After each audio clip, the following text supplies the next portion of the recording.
What's up, my add-ons? Advantageous here, and today I'm bringing you something a little bit different. It's going to be a tutorial of sorts, where I'm going to be showing you like why IVs, EVs, and nature like really matter when it comes to a Pokemon battle, not just for speed. This battle that I had was impromptu, wasn't meant to show off anything. But it really showed off, what Mons can do if you EV them right. So hopefully the video playback is nice because my laptop is a piece of crap and it just can't handle anything.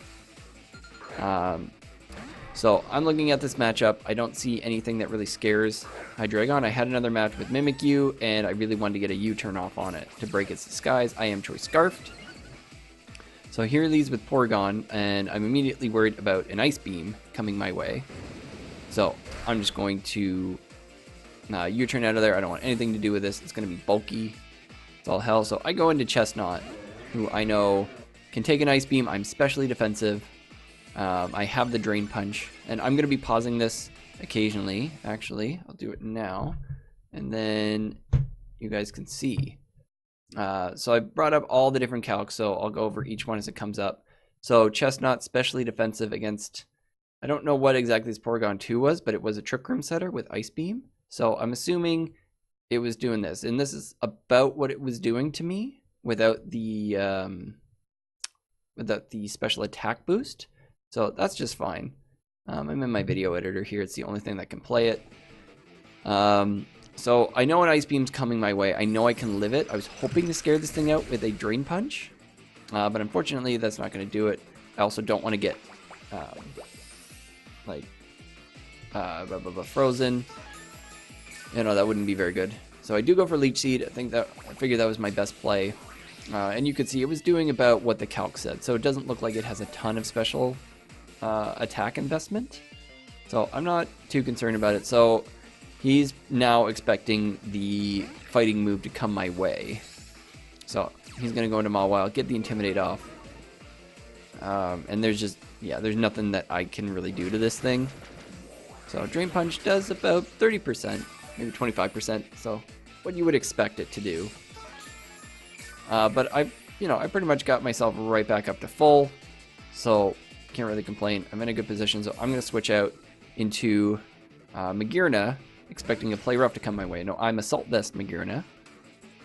And there's no point in putting calcs for this. I'm health invested, but I'm not defense invested. It's not designed to take this thing on. I just wanted to scare it out. Wanted him to think I had something for him and that he couldn't do anything. He misses a Play Rough there, which was kind of unfortunate.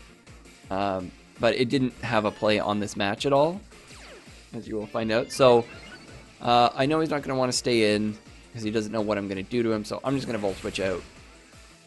He gets another attack boost, so I'm sitting in a good position. So I'm just going to go into Blacephalon this time because I want a knockoff off on this thing. And I also knew, I looked at it and Trick Room was going to end this turn. So I do end up getting the knockoff on this thing, which is wonderful. I'm Choice Banded Blacephalon. But he is going to get the Trick Room back up.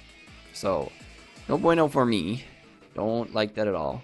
But I'm just going to go right back into my special defensive wall, Chestnut. Yeah, I didn't name my Blacephalon. I could name it, though, if I wanted to. So he's going to go for an Ice Beam. I know I can take this. Not as well. He gets a pretty high roll. So he might have had a bit more special attack investment than I thought. And he does get the freeze. So that was a bit unfortunate. It didn't end up really mattering. I wasn't going to switch. And this Ice Beam ended up taking me out. So it didn't really matter in the end. So I get a free switch into whatever I want. I go into my Assault Vest Magearna because I know I can take on anything. And I was trying to feel for what this thing had. Like, did he have T-Bolt? What do he have? He ended up showing the HP Fire, which was pretty cool. But I'm like, okay, that's fine. You're gonna die. Just eat this Flare Cannon to the face. So now I'm actually sitting in here with a Brave Nature Magearna. I know Brave Nature. Don't ask me. It's meant to be a dual attacker. I like it. It's Gyro Ball, Flare Cannon, Volt Switch, Ice Beam. So in comes this thing. I decided to risk the miss. I could have gone for Ice Beam, probably knocked it down to Sash. But I just wanted to make sure I got it down all the way. With me being -1, it probably would have done it. But I have no special attack investment, so I didn't know. So he's going to go for the Spore here. I knew it was coming. I knew he was sashed. And it sucked now because Chestnut was dead, so I had nothing to do to this thing. So here, I know that when you fight these things, people don't follow Smogon rules. I'm used to it, and I'm totally okay with this play right here. People might get upset that he double spored, but it was a smart play from a, competitive standpoint. It's not like he was using minimize strats or like Oko strats. He just double spored. Big whoop. Who cares? I knew it was a possibility. I didn't want him to Mach Punch me. I needed my Magearna still.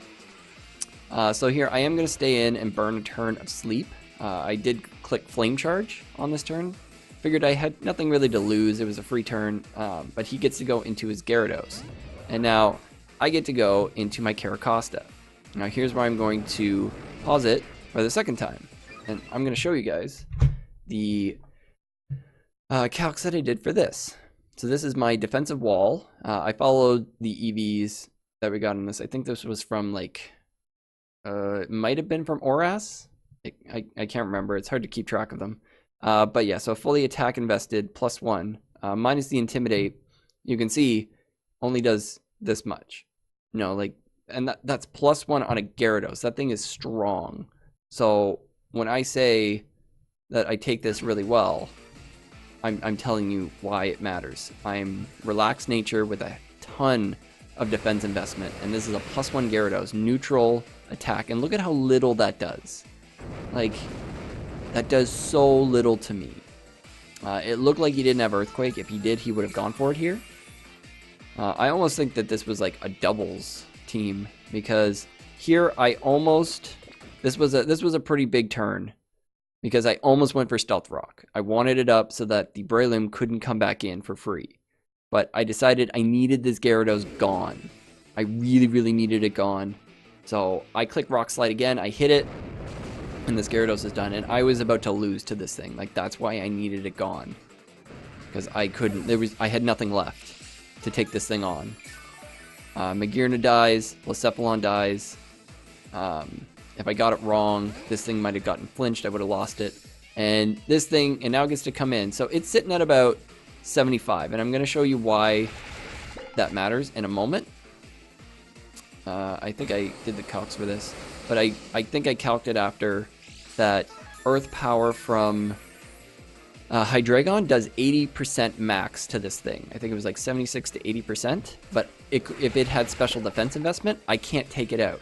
So the fact that I made that play to Rock Slide instead of Stealth Rock ended up with me having no doubts about Hydreigon being able to take this thing out with Earth Power. I didn't calc it during, I did no calcs during this actual match, but yeah, that bar went down super slow because this thing was about to sweep me as well. You gotta remember that I only have this plus like 2 Sleeping Mons left. Now this was another big crucial turn. So I'm gonna bring the calcs out again. So yeah, so this was Mega Wow to Caracosta. You can see Iron Head doing maybe a bit less than that in the damage, so it probably wasn't fully attack invested, so it could have had a good health and special defense investment, which Hydreigon could take down. So now, this is the matchup that was really scary. So, I want to show you, this is the big reason why your nature matters. Normally, people run Timid Hydreigon with Scarf. I'm running Modest, so you can see Earth Power has like, how much? 18% chance, almost 19% chance to Oko. And Modest brings it all the way up to 68, almost 70% chance that I would Oko. This gave me a real chance that I could have just stayed in. I knew he was going to go for Nasty Plot, but just in case he did not go for Nasty Plot, went for Dragon Pulse, and I didn't take him out, I lose. So I had to switch out here. I had to get the guaranteed hit. And then this was me just being cheeky. So in comes Magearna.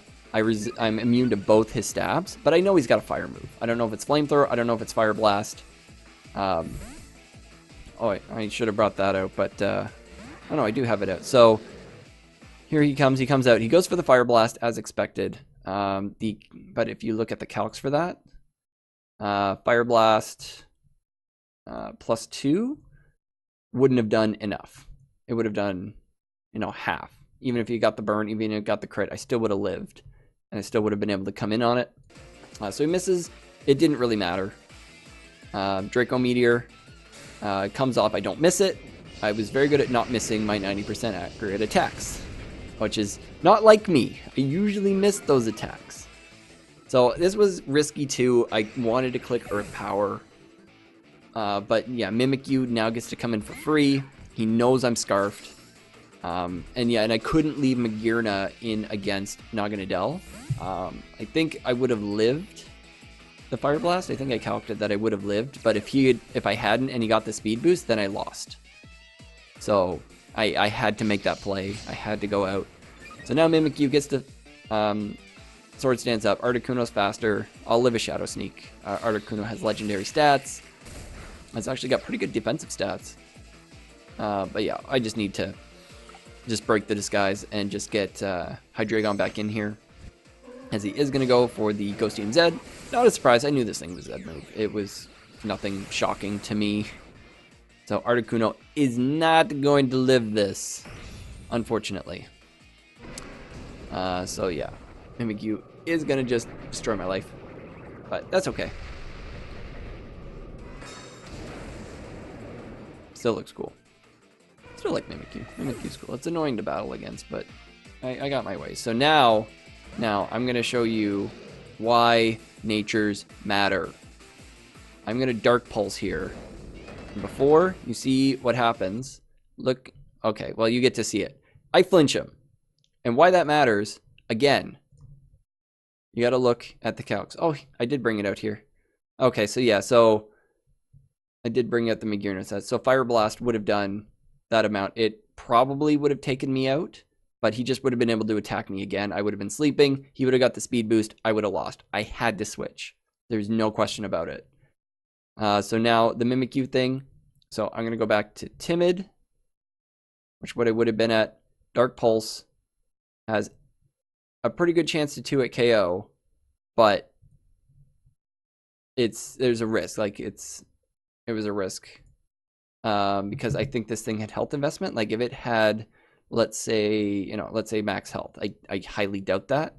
But yeah, you can see Modest Versus gives me a chance. So even if this thing had some health investment, let's say 108, it's still like it's making a world of difference. 20% chance to 2-hit KO versus 96 at that point. So I have no idea how much health he did. You can see it did about 60%, I would say. So probably not super health invested, but it guaranteed that I would 2-hit KO it without a chance. The flinch was unfortunate. I needed it. He got the freeze on me earlier, so hacks for hacks. And this is going to take it out.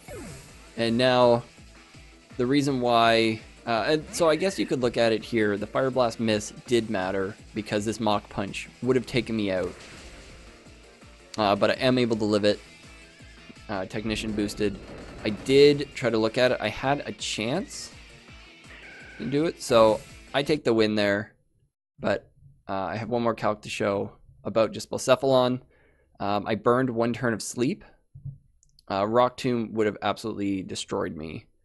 Bullet Seed, 3 hits. He would have had to get 4 in order to guarantee, in order to have a chance at taking me out. Which just wouldn't, not likely. I needed, and I would have gotten a hit first because he couldn't Mach Punch me. So I had a good chance of waking up. And then Magearna, say, oh, you're Assault Vest. I am health invested. But we need to drop that to 50. So yeah, Mach Punch. So Bullet Seed if he could get the max hits, but yeah, Mach Punch was doing that. I was at a pretty good amount of health because I only got hit. I think it was at about 75, 80. So I had A pretty decent chance to wake up and beat him. So I don't think the Fire Blast miss mattered. It could have, but you know what? This is Pokemon. That's how it goes. So yeah, so I'm gonna play this out. Show you, yeah, why it matters, because it honestly does. You may not think it does, but yeah, I get the win. So yeah, it was a bit of an awkward. It wasn't like cut and paste, but you can see like why training them matters. Why getting the speed on it matters. My choice scarf, if I was not speedy enough on my Hydreigon, if I didn't put any EVs on it, I'm not outspeeding anything. You know, I was able to beat the Naganadel because I had the speed IVs. And I'm playing so many people, like I could go into a whole story time with you guys about why I'm outspeeding things that I shouldn't be outspeeding. Like Charizard is base 100 speed. I know if things are max speeded, I can outspeed them, and I shouldn't be able to outspeed them, and I do. So I know they're not fully speed invested and they're not truly competitive. And that's what allows me to win a lot of these battles that I'm doing. This one was pretty good though. This was just a great battle. I'm really happy I won. I got a little bit lucky. He got a little bit lucky. It happens, you know. I made the right plays at the right times, and I came out the victor. So thank you guys so much for watching. Hope you enjoyed this little special. I'll see you in the next one. Oh, bye-bye.